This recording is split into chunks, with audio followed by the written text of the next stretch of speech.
بسم اللہ الرحمن الرحیم۔ حضرت سیدنا اسامہ بن زید رضی اللہ عنہما فرماتے ہیں، میں نے عرض کی یا رسول اللہ صلی اللہ تعالیٰ علیہ وآلہ وسلم، میں دیکھتا ہوں جس طرح آپ صلی اللہ تعالیٰ علیہ وآلہ وسلم شعبان میں روزے رکھتے ہیں اس طرح کسی بھی مہینے میں نہیں رکھتے۔ فرمایا رجب اور رمضان کے بیچ میں یہ مہینہ ہے، لوگ اس سے غافل ہیں، اس میں لوگوں کے اعمال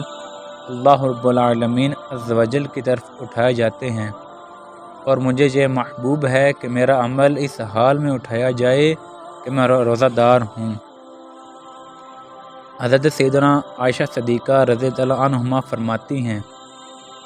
تاجدار رسالت صلی اللہ تعالیٰ علیہ وآلہ وسلم پورے شعبان کے روزے رکھا کرتے تھے۔ فرماتی ہیں، میں نے عرض کی یا رسول اللہ صلی اللہ تعالیٰ علیہ وآلہ وسلم، کیا سب مہینوں میں آپ صلی اللہ علیہ وسلم کے نزدیک زیادہ پسندیدہ شعبان کے روزے رکھنا ہے؟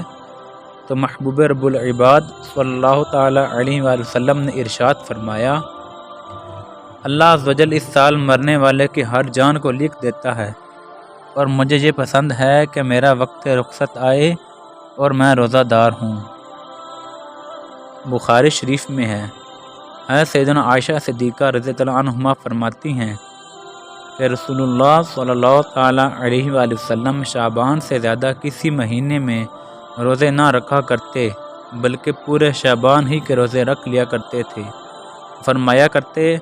اپنی استطاعت کے مطابق عمل کرو کہ اللہ عز و جل اس وقت تک اپنا فضل نہیں روکتا